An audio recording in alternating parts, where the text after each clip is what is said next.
Hello, ኢሳት ቴሌቪዥን። Hello. ማን እንበል ከየት ነው? Hello, ኢሳት። ኢሳት ነጻ የህዝብ ሚዲያ ወትሮም ቢሆን የህዝብ አይንና ጆሮ እንደመሆኑ ይህንን የህዝብ ቅሬታ ማስተናገጃ መድረክ አሰናድቷል። በዚህም ያጋጠሙትን ወይም ያስተዋሉትን የመልካም አስተዳደር ችግር፣ የሙስናና የጉዳይ ገዳዮች ጉድኝት፣ የመብት ጥሰትና ስልጣንን ያለአግባብ የመጠቀም ጸረ ዲሞክራሲያዊ አሰራሮችን ይጠቁሙን። የሚመለከተውን የመንግስት አካል በማነጋገር ተጠያቂነት የሚሰፍንበትን መፍትሄ እናፈላልጋለን። በስልክ ቁጥሮች 0901 4588 45 ወይም 0901 45 11 45 በተጨማሪም በ0944 02 11 11 በ0906 77 42 92 ይደውሉ።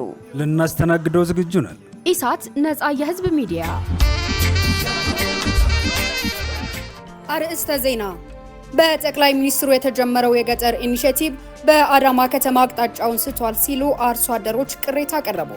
ከውጭ እስራኤል የኢራንን የአብዮታዊ ዘብ የባህር ኃይል አዛዥ መግደሏን አስታወቀች።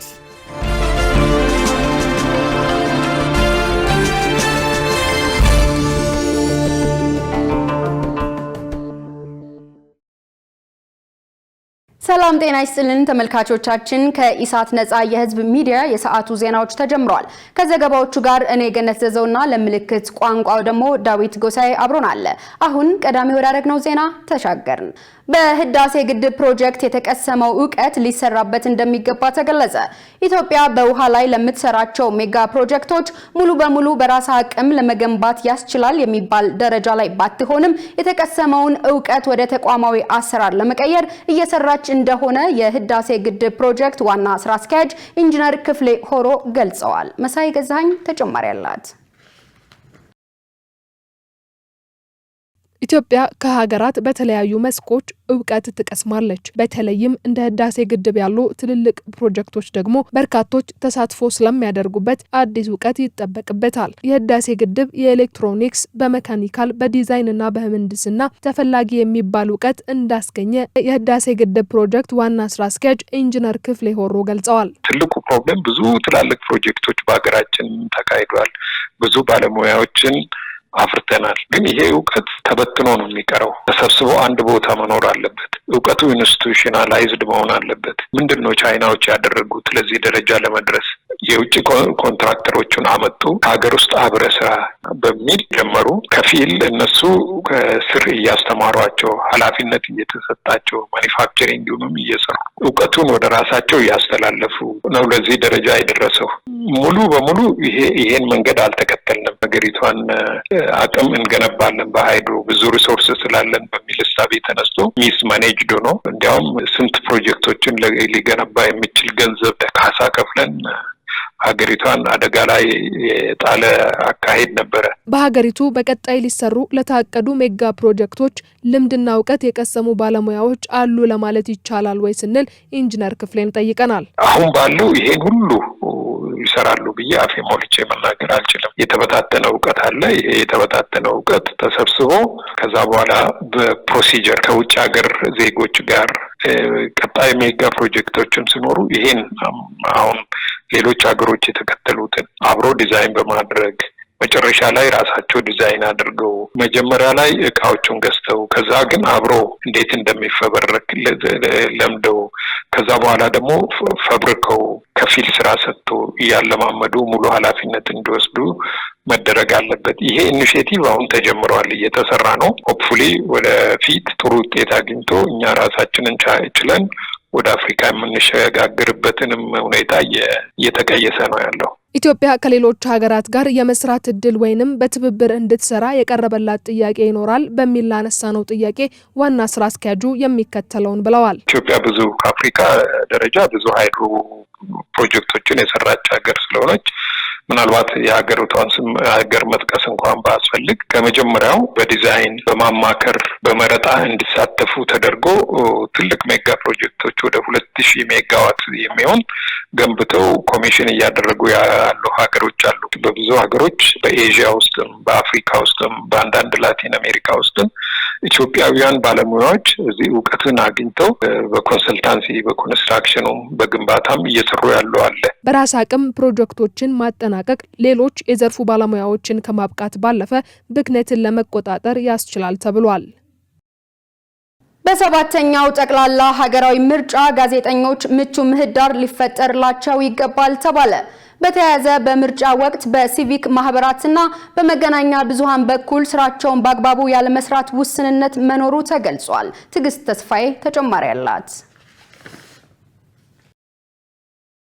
የሚዲያ ምህዳሩ መጥበብ ጋዜጠኞች ነፃና ገለልተኛ ዘገባ እንዳይሰሩ ምክንያት ሆኗል ተባለ። የሚዲያ ነፃነት በቀጣዩ ሀገራዊ ምርጫ እስከምን ድረስ ሊሆን ይገባል ስንል የሪፖርተር ጋዜጣ ዋና ስራ አስፈጻሚና የድረገጽ ሚዲያ ባለቤት አቶ አማረ አረጋዊን ጠይቀናል። አቶ አማረ በሰጡት ምላሽ በሰባተኛው ጠቅላላ ሀገራዊ ምርጫ ጋዜጠኞች ነፃ ሆነው እንዲዘግቡ ከምርጫ ቦርድ ጋር በመነጋገር ለመስራት ታቅዷል ብለው የዘርፉን ችግር በጋራ ልንታገለው ይገባል ብለዋል። እኮ አንዳንድ ችግሮች ስላሉ አሁን ሚዲያ ካውንስሉ ራሱ ከንትና እንነጋገር የሚል መልእክት እየጻፍን ነው ያለነው ከምርጫ ቦርዱ ማለት ነው። ምክንያቱም ነፃ ሆኖ ጋዜጠኛው እንዲዘግብ በየቱም ቦታ ሄዶ እንዲንቀሳቀስ የመብቱ መከበር አለበት። ፕላስ ደግሞ ኤኒ ኢንፎርሜሽን አስፈላጊ ሆኖ ሲያገኘው ምርጫ ቦርድ ኢንፎርሜሽን ሊሰጠው ይችላል። ለእንትሳና መስጠው ለእንትና ግን አልሰጥም ማለት የለበትም። ለሁሉ ሚዲያ መስጠት አለበት ብለን ይህን ለመነጋገርም ከምርጫ ቦርድ ጋራ እየተነጋገርን ነው እኮ ይሄንን አቆሙ ይሄንን ተው እያልን ነው ያለነው እኛ ማለት ነው። አክሰስ ቱ ኢንፎርሜሽን ማለት ለዛ ሳይሆን ለሚዲያ ነው። ይሄ ደግሞ በህግ የተቀመጠ ስለሆነ ይሄኛውን ሁሉም ሚዲያ ኢንፎርሜሽን እንዲያገኝ አድርጉ እያልን ነው ያለነው ማለት ነው። በጋራ ሆነን መሟገት አለብን። አክለውም በጋዜጠኛው ላይ ጥቃት እንዳይደርስ በህገ መንግስቱ የተደነገገ መሆኑን ገልጸው ያለው ነባራዊ ሁኔታ ከዚህ የራቀ በመሆኑ በጋራ በመስራት ውጤት ሊመጣ ይገባል ይላሉ። አክሰስ ቱ ኢንፎርሜሽን ህግ ይፈቅዳል ወይ ብቲ? አዎ ይፈቅዳል። አንዳንድ ጊዜ ግን የሚገባው የመንግስት ሚዲያ ነው እንጂ ሌላ አይገባም ተብሎ ይመለሳል። ለምሳሌ ባለፈው 2-3 ወር ሪፖርተር ፓርላማ እንዳይገባ ተከልክሎ ነበር። አክሰስ ቱ ኢንፎርሜሽን ግን ህግ ላይ ያለን። ሁለተኛ ነገር ደግሞ ህጋችን ህገ መንግስታችን በጋዜጠኛ ላይ ጥቃት እንዳይደርስበት መንግስት ከለላ ማድረግ ኃላፊነት አለበት ነው የሚለው። በተግባር የምናየው ያለው ከለላ ነው የሚደረገው ያለው ወይም ሳላስፈላጊ ጥቃት የሚለው ደግሞ ይሄን ነገር ነው። ስለዚህ እነዚህ ነዎች በጋራ ሆነን ሚዲያውን በጋራ ሆኖ በጋራ እየሰራ ከሄደ መፍትሄ ሊገኝ ይችላል የሚል እምነት አለ። የሲቪል ማህበረሰብ ድርጅቶች ምክር ቤት ሰባተኛውን ጠቅላላ ምርጫ በሚመለከት ገለልተኝነቱ ምን ያህል ነው ስንል የኢትዮጵያ ሲቪል ማህበረሰብ ድርጅቶች ምክር ቤት ፕሬዝዳንት መስዑድ ገበየሁን ጠይቀናል። ምርጫ ወቅት የሲቪክ ምህዳሩና ሚዲያው ውስንነቶች አሉባቸው ብለው በተለይም በምርጫ ወቅት የሚዲያ ምህዳሩ መስፋት የሚኖርበት በመሆኑ ባለድርሻ አካላት የበኩላቸውን እንዲወጡ ጠይቀዋል። በተለይ በምርጫ በደረሰ አውድ ውስጥ የሚዲያ ምህዳሩ መስፋት አለበት። ፓርቲዎች ሀሳባቸውን ለህዝብ ለማድረስ አንዱ ስትራቴጂ ነፃና ፍትሃዊ የሆነ ሚዲያ ነው ድልድሉን ጨምሮ። ስለዚህ እሱ እየተስፋፋ እንዲሄድ በማድረግ በኩል የብሮድካስት አውቶሪቲ ወይም የመገናኛ ብዙሃን ባለስልጣን፣ የኢትዮጵያ ብሔራዊ ምርጫ ቦርድና ሌሎች የሚመለከታቸው ተቋማት በቅንጅት በጋራ መስራት አለባቸው። በተለይ የምርጫ ትምህርትን የምርጫ ክርክርን መልሶ ለህዝብ በማድረስ በኩል በተለይ ሲቪል ሶሳይቲዎችና ምርጫ ቦርድን በራሱ ውስንነቶች ስላሉባቸው ከአቅም አንጻር ይሄ እንደ ሁነኛ መንገድ ነው ሁነኛ መረጃ የሚገኝበት ከመሆኑ አንጻር በምርጫ አውድ ደግሞ ያው መተላለፎች መኖራቸው የሚካድ አይደለም። ፓርቲዎችም ለምሳሌ ገዢውን መተቸት ወይም እርስ በርስ ፓርቲዎች መተቻቸት ወይም ደግሞ ሌሎች ባለድርሻ አካላትን መተቻቸት በምርጫ በክርክር አውድ ውስጥ የሚፈጠሩ ናቸውና ሆደ ሰፊ ሆኖ ትልቁን ምስል በማየት ለዲሞክራታይዜሽን የሀሳብ ልዕልና የሀሳብ ነጻነት እንዲስፋፋ በማድረግ በኩል በተለይ በዚህ አውድ ሁሉም ሙያተኝነትን በተከተለ መስራት ያስፈልጋል። በኢትዮጵያ ምርጫ ከመካሄዱ በፊት የሲቪክ ምህዳሩና ሚዲያ ሊታሰብበት ይገባል ሲል የአውሮፓ ህብረት ማሳሰቡ አይዘነጋም። የማይክሮ ፋይናንስ ተቋማት የደንበኞችን ፍላጎት መሰረት ያደረገ አገልግሎት እንዲሰጡ ተጠየቁ። የኢትዮጵያ የማይክሮ ፋይናንስ ተቋማት የህብረተሰቡ የፋይናንስ ፍላጎት በየጊዜው እየተቀየረ ከመምጣቱ ጋር ተያይዞ አገልግሎታቸውን ከወቅቱ ሁኔታ ጋር እንዲያላምዱ ጥሪ ቀርቧል። ካፒታል ጋዜጣ እንደዘገበው በአዲስ አበባ እየተካሄደ በሚገኘው 13ኛው ዓለም አቀፍ የማይክሮ ፋይናንስ ኮንፈረንስ ጎን ለጎን በተሰጠው ማብራሪያ የኢትዮጵያ አነስተኛ ብድርና ቁጠባ ተቋማት ማህበር ዋና ስራ አስፈጻሚ አቶ ተሾመ ከበደ ባስተላለፉት ሐሳብ ዘርፉን በሚመለከት ተቋማቱ አገልግሎታቸውን እንዲያዘምኑ መክረዋል። በመዲናዋ ከ1000 በላይ የህፃናት ማቆያ መኖሩን ቢሮው ገለጸ። የአዲስ አበባ ሴቶች ህፃናትና ማህበራዊ ጉዳይ ቢሮ 78 ሚሊዮን ብር ወጪ የተደረገባቸው የህፃናት መጫወቻ ግብአቶች ለ11ዱ ክፍለ ከተማ አስረክቧል። የዚህን ዜና ዝርዝር ሰላማዊት ሙልጌታ ታቀርበዋለች። የአዲስ አበባ ከተማ አስተዳደር ሴቶች ህፃናትና ማህበራዊ ጉዳይ ቢሮ የቀዳማዊ ልጅነት ልማት ፕሮግራም ለ11ዱ ክፍለ ከተማ የህፃናት የቀን ማቆያ ማዕከል የሚሆን ግብዓት በዛሬው ዕለት አስረክቧል። የቢሮው ኃላፊ ቆንጂት ደበላ በዚህ ወቅት ቢሮው በቀዳማዊ ልጅነት እድገት ልማት ፕሮግራም ላይ በትኩረት እየሰራ መሆኑን ተናግረዋል። በዚህም ህፃናት በአካልና በአእምሮ ብቁና ቀልጣፋ እንዲሆኑ ለማስቻል በመዲናዋ ከ1000 በላይ የህፃናት የቀን ማቆያ ማዕከላት በስራ ላይ መሆናቸውን ተናግረዋል። መጀመሪያው የህፃናት ማቆያዎች በከተማ አስተዳደሩ በተለያዩ መስሪያ ቤቶች እንዲስፋፉ እንደዚሁም ደግሞ በማህበረሰቡ እንደዚሁም ዝቅተኛ ገቢ ላላቸው ደግሞ መንግስት ራሱ ሙሉ ወጪ ሸፍኖ ገንብቶ የህፃናት ማቆያዎችን ለህብረተሰቡ እያቀረበ ይገኛል። ልዩ ድጋፍ ለሚፈልጉ ዝቅተኛ ገቢ ላላቸው ደግሞ ሙሉ ወጪውን ሸፍኖ በነፃ ይሄን አገልግሎት ለመስጠት እየተሰራ ነው። ይሄ እንግዲህ ብዙ እናቶች ልጅ ከወለዱ በኋላ በቤታቸው ሆነው አንድ ክፍል ካላቸው የራሳቸውንም ልጅ የሌሎችንም ልጅ በመያዝ በክፍያ በተመጣጣኝ ክፍያ ይሰራሉ። እዚህ ላይ እኛ ስልጠና በመስጠት ሰርቲፋይድ በማድረግ እንደዚሁም ደግሞ 3 ዓመት ደግሞ ከግብር ነፃ እንዲሆኑ በማድረግ ይሄን ስራ እንዲስፋፋ የመደገፍ ስራ እየሰራን ነው። ስለዚህ እንደ አጠቃላይ አሁን 1016 የሚጠጉ የህፃናት ማቆያዎች ተስፋፍተዋል። በእነዚህ ብዙ እናቶች የአእምሮ ረፍት ያገኙበት ብዙ ልጆች ደህንነታቸው የተጠበቀበት ሁኔታ ነው ያለው። አያይዘውም ቢሮው 78 ሚሊዮን ብር ወጪ የተደረገባቸው የህፃናት መጫወቻ ግብዓቶችም ለ11ዱ ክፍለ ከተማ በዛሬው ዕለት ማስረከቡን ገልጸዋል። መጫወቻ ቦታዎች የሌሉባቸው አካባቢዎች ደግሞ እሁድ ወይም ደግሞ ሰንበት ዝግ መንገድ ወደ 138 መንገዶች አሉ። እነዛ መንገዶች ላይ ወላጆች ከልጆቻቸው ጋር ወጥተው ዛሬ ያሰራጨናቸውን መጫወቻ እቃዎች፣ ፐዝሎች፣ መጽሐፍ፣ ተረፍት የማንበብ የመሳሰሉት ደግሞ ስራ እንዲሰሩ ይሄንን የማመቻቸት ስራ እንሰራለን። ዛሬ ያሰራጨነው ወደ 78 ሚሊዮን ብር ነው። ካፒታል በጀት መድበን ግዢ የተፈጸመው ለ11ዱም ክፍለ ከተማ ነው። በሌላ በኩል ለ25000 ህፃናትም የአልሚ ምግብ ድጋፍ እያደረገ እንደሆነ ታውቋል። ህፃናት እንደዚሁም ከ0 ጀምሮ እስከ 3 ዓመት ባለው እድገታቸው አብዛኛው 85% የአእምሮም አካላዊ እድገታቸውም የሚወሰነው በዚህ እድሜ ክልል ውስጥ ስለሆነ በዚህ እድሜ ክልል ውስጥ ያሉ ህፃናት ከተለያዩ ችግሮች እንዲጠበቁ ለማድረግ በተለይ ዝቅተኛ ገቢ ላላቸው እናቶች የአልሚ ምግብ ስርጭት ለአጥቢ እናቶችም ለነፍሰ ጡርም እንደዚሁም እድሜያቸው እስከ 3 ዓመት ላሉ ልጆች የአልሚ ምግብ ስርጭት እናካሄዳለን። በዚህ ወደ 25000 ተጠቃሚዎች አሉን ማለት ነው። የሚደረገው ድጋፍ ለታለመለት ዓላማ መዋሉን ለማረጋገጥ ቢሮው ጠንካራ የቁጥጥርና የክትትል ስራ እንደሚያደርግም ኃላፊዋ ተናግረዋል። በጠቅላይ ሚኒስትሩ የተጀመረው የገጠር ኢኒሼቲቭ በአዳማ ከተማ አቅጣጫውን ስቷል ሲሉ አርሶ አደሮች ቅሬታ አቀረቡ። አርሶ አደሮቹ በግዳጅ 2 ሚሊዮን ብርና ከዚያ በላይ የሚገመት ቤት እንዲሰሩ ይህንን ማድረግ ካልቻሉ መሬታቸው እንደሚነጠቅና እንደሚታሰሩ እንደተነገራቸው ለኢሳት ገልጸዋል። ያሬድ ያደቴ ያዘጋጀውን ሸሪፍ ኢማም ያቀርበዋል።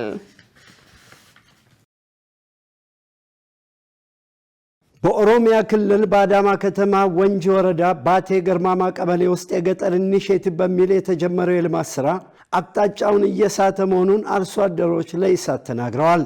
ጠቅላይ ሚኒስትር ዶክተር አብይ አህመድ በተጀመረ የገጠር ኢኒሼቲቭ አርሶ አደሮች በግዳጅ 2 ሚሊዮን ብርና ከዚያ በላይ የሚገመት የመኖሪያ ቤት እንዲሰሩ እየተገደዱ ነው። አቅሙ የሌላቸው አርሶ አደሮች መሬታቸውን እየተነጠቁና እየታሰሩ መሆናቸውን አርሶ አደሮቹ ለኢሳት ገልጸዋል። በችግር ላይ ነን ያሉት አርሶ አደሮች ይህንን የሚያደርጉ በመንግስት መዋቅር ውስጥ ያሉ በመሆናቸው ጠቅላይ ሚኒስትሩ ከዚህ ችግር ይታደጉን ሲሉ ጠይቀዋል። ማንሳን ይጃራ ጃምና ሚሊዮን ለማም ሚሊዮን የአዳማ ከተማ የባቴ ገርማማ ነዋሪ ነኝ። መንግስት በሰጠው አቅጣጫ መሰረት የገጠር ኮሪደር የአርሶ አደሩን የአኗኗር ዘይቤ እንዲቀይር ነበር። ይሁን እንጂ በዞናችን በግዳጅ 2 ሚሊዮን እና ከዛ በላይ የሚያወጣ ቤት ስሩ ብሎ አርሶ አደሩን በሬዎቹን እያሸጠ ነው። 2 እና ከዛ በላይ በሬ ይሸጣል።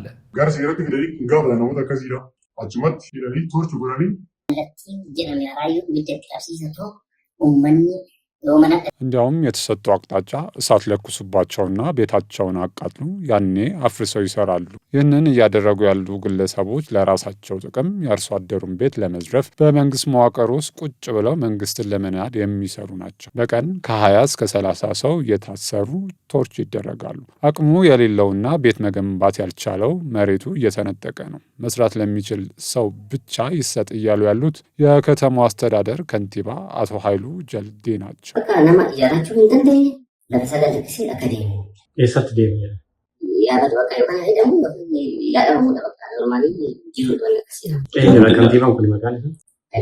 የአዳማ ከተማ ወንጂ ወረዳ ባቴ ገርማማ ቀበሌ ነዋሪዎች እየተፈጸመ ባለው ድርጊት ማዘናቸውና ተስፋ መቁረጣቸውን በመግለጽ በአዳማ ከተማ መዋቅር ውስጥ ባሉ አጥፊዎች ላይ እርምጃ እንዲወሰድ የጠቅላይ ሚኒስትሩን ስም በመጥቀስ ተማጽነዋል።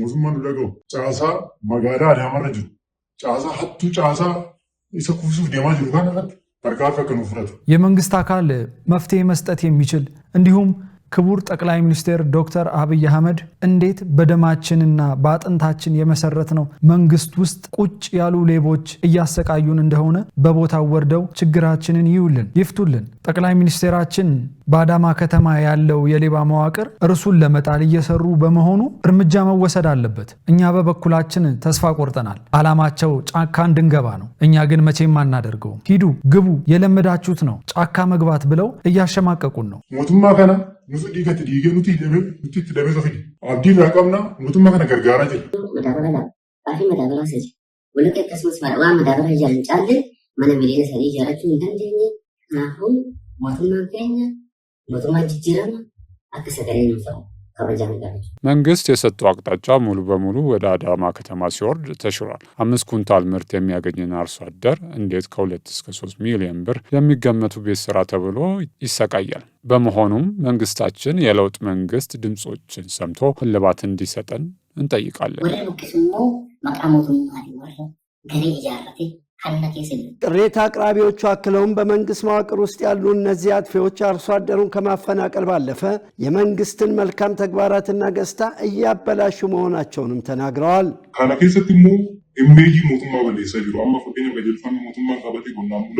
ሰዎቹ ሙስና እየተቀበሉ የአርሶ አደሩን መሬት ነጥቀው ለዘመዶቻቸውና ለጓደኞቻቸው እየሸጡብን ነው።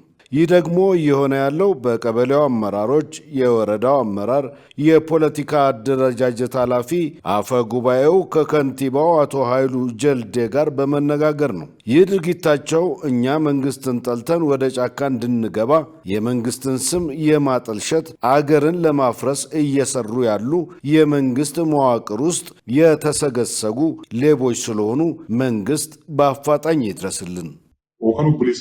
yookaan immoo firasaa yaameen bakka san qubachiisa. Yeroo qubachiisu kana ammoo ammas namtichi sun ofii hin jira. Harka qallee keessa gala ammas hin deebi'eetu. Ifa ammoo harka qallee keessa obboleessi isaa galu maal ta'a haadholeen keenya kana harka qallee taa'anaaf warratti ijaaramee kan jedhudha. ኢሳት ነጻ የህዝብ ሚዲያ በአዳማ ከተማና አካባቢ የሚፈጸሙ የመልካም አስተዳደርና የሙስና የጸጥታ ችግሮች እንዲታረሙ ቢያጋልጥም ክልሉም ሆነ የከተማ አስተዳደሩ እርምጃ ሲወስዱ አይታይም። የከተማ አስተዳደሩ ይህን ጉዳይ በስልክ በአጭር የጽሑፍ መልእክትና በደብዳቤ ጭምር እንዲያብራራ ሲጠየቅ ጉዳዩ ሙሉ በሙሉ ያልተፈጸመ ነው ሲልም አስተባብሏል። ወደፊት ማብራሪያ ወይም ምላሽ ለመስጠት ከፈቀዱ ኢሳት ነጻ የህዝብ ሚዲያ ለማስተናገድ ዝግጁ ነው። የተከበራችሁ ተመልካቾቻችን ከኢሳት ነጻ የህዝብ ሚዲያ ወደ እናንተ የሚደርሱ ዜናዎች አሁንም እንደቀጠሉ ናቸው።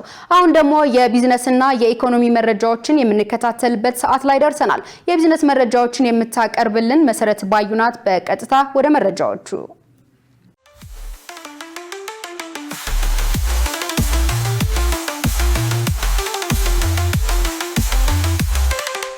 ሰላም ጤና ይስጥልን ውድ ተመልካቾቻችን ከኢሳት ነጻ የህዝብ ሚዲያ የዕለቱን የቢዝነስና የኢኮኖሚ ዜናዎች ይዤላችሁ ቀርቤያለሁ። ከዜናዎቹ ጋር መሰረት ባዩ ነኝ። አብራችሁን ቆዩ።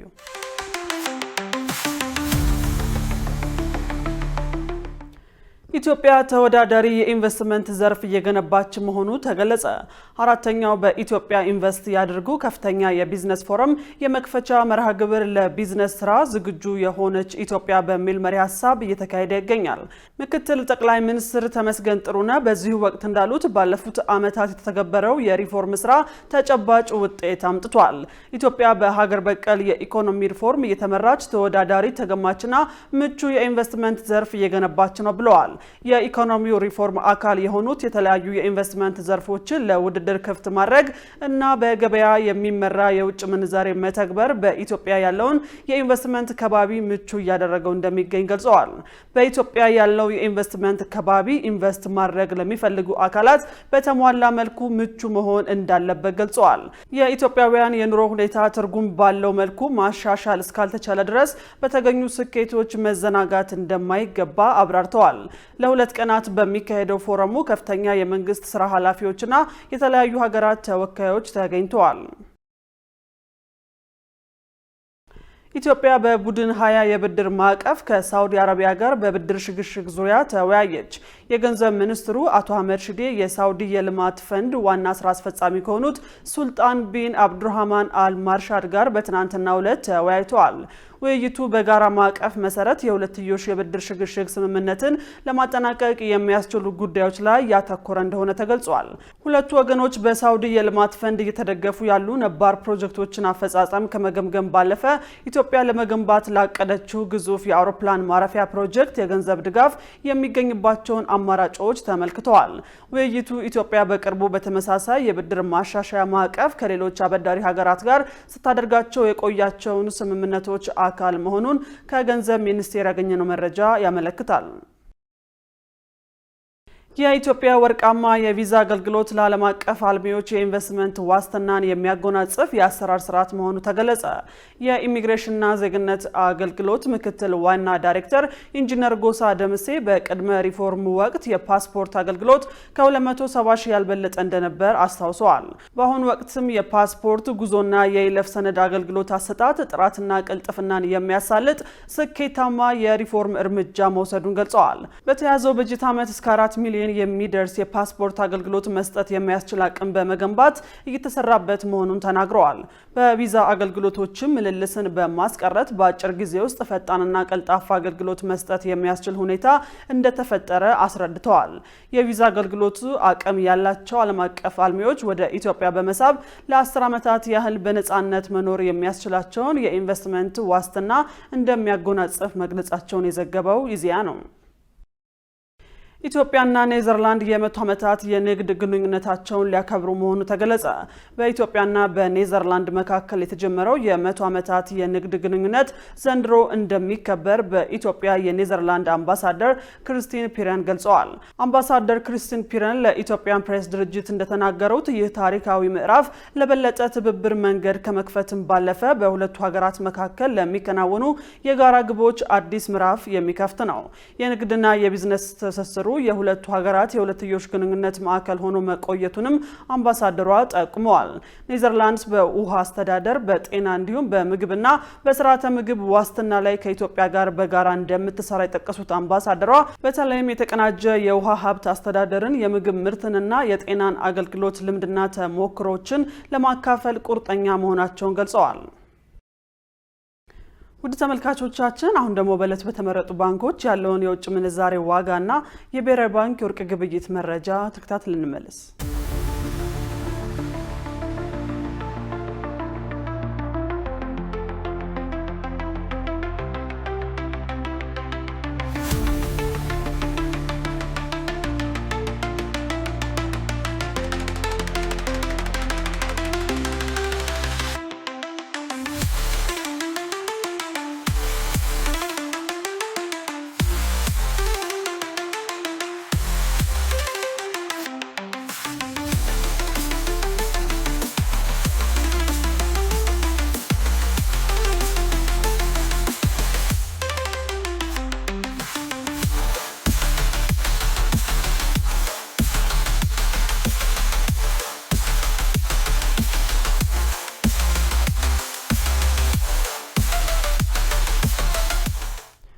ተመልካቾቻችን ለዕለቱ ያዝናቸው የቢዝነስ ዜናዎች በዚሁ ተጠናቀዋል። ወደ ቀሪዎቹ ዜናዎች እንመለስ።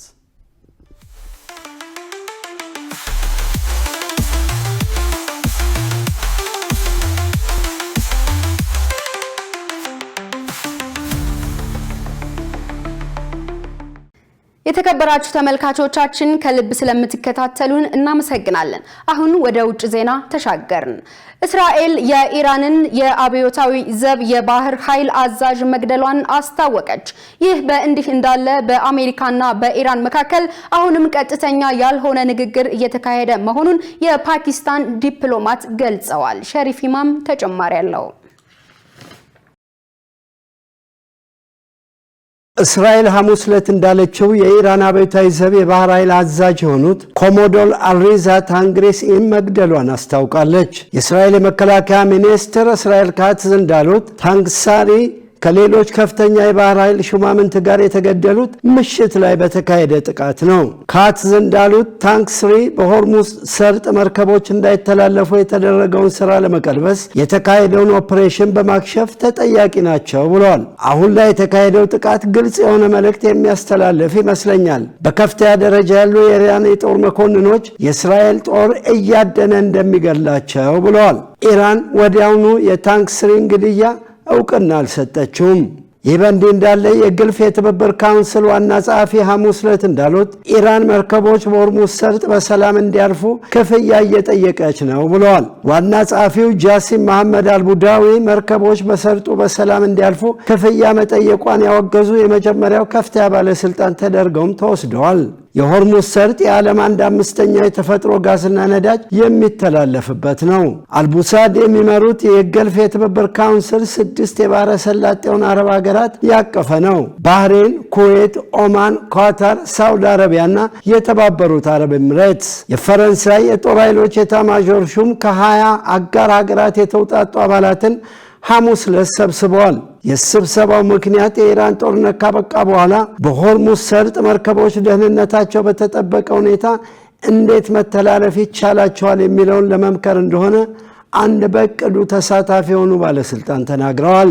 የፈረንሳዩ ፕሬዚደንት ኢማኑኤል ማክሮን እንዳሉት ሁኔታዎች ሲፈቅዱና ጦርነቱ ሲቆም በጠባቡ የሆርሙዝ ሰርጥ የሚተላለፉ የነዳጅ ታንከሮችንና የንግድ መርከቦችን የጦር መርከቦች እንዲያጅቧቸው ይደረጋል። የዛሬው ስብሰባም ይህንን ተግባር ለመፈጸም ተባባሪ የሚሆኑ ሀገራት ምን ይጠበቅባቸዋል የሚለው ላይ ለመነጋገር ነው። የጦር መርከቦች የደህንነት ስራና የወታደራዊ ድጋፍ ማድረግን በተመለከተ ተብሏል። በሌላ በኩል የአሜሪካው ፕሬዚደንት ዶናልድ ትራምፕ በማህበራዊ ትስስር ለኢራን ማስጠንቀቂያ አስተላልፈዋል። በቅርብ ጊዜ የምር እንድታስብ አሳስበዋል። ጦርነቱን ለመቋጨት ከስምምነት ለመድረስ የትራምፕ ማስጠንቀቂያ የመጣው ጦርነቱን ለማብቃት ስምምነት ላይ ለመድረስ ተቃርበናል ካሉ በኋላ ነው። ዋሽንግተንና ቴህራን ምንም እንኳን የየራሳቸው የሆነ የተኩስ አቁም ስምምነት ምክረ ሀሳብ ቢያቀርቡም አሁንም በአሜሪካና በቴህራን መካከል ቀጥተኛ ያልሆነ ንግግር እየተካሄደ እንደሚገኝ የፓኪስታን ከፍተኛ ዲፕሎማት አስታውቀዋል። መረጃው የአሶሺየትድ ፕሬስ ነው። አልቱራ የተሰኘች የቱርክ የነዳጅ ጫኝ መርከብ በኢስታንቡል ቦስፎረስ ወሽመጥ አቅራቢያ በድሮን ጥቃት እንደተፈጸመባት ተዘግቧል። የቱርክ ኤንቲቪ ጣቢያ እንደገለጸው ጥቃቱ የደረሰው መርከቧ ከቦስፎረስ ወሽመጥ 28 ኪሎ ሜትር ያህል ርቀት ላይ እያለች ነው። ጥቃቱን ተከትሎ በመርከቧ ላይ የነበሩ 27 ሰራተኞች በሙሉ ደህና ሁኔታ ላይ የሚገኙ መሆኑንና ምንም አይነት የሞት አደጋ እንዳልደረሰ ዘገባው አመልክቷል። ስለ ጥቃቱ መንስኤም ሆነ ከጀርባው ስላለው አካል እስካሁን በዝርዝር የተገለጸ ነገር የለም። የተከበራችሁ ተመልካቾቻችን ከኢሳት ነፃ የህዝብ ሚዲያ ወደ እናንተ ሲደርሱ የነበሩ የሰዓቱ ዜናዎች በዚሁ ተጠናቀዋል። ከዘገባዎቹ ጋር እኔ ገነት ዘዘውና ለምልክት ቋንቋው ደግሞ ዳዊት ጎሳዬ አብረን ነበርን። የተከበራችሁ ተመልካቾቻችን ከምሽት ዜናችን ቀጥሎ ከዜና ባሻገር ፕሮግራማችን ይቀርባል። ስለምትከታተሉን ከልብ እናመሰግናለን።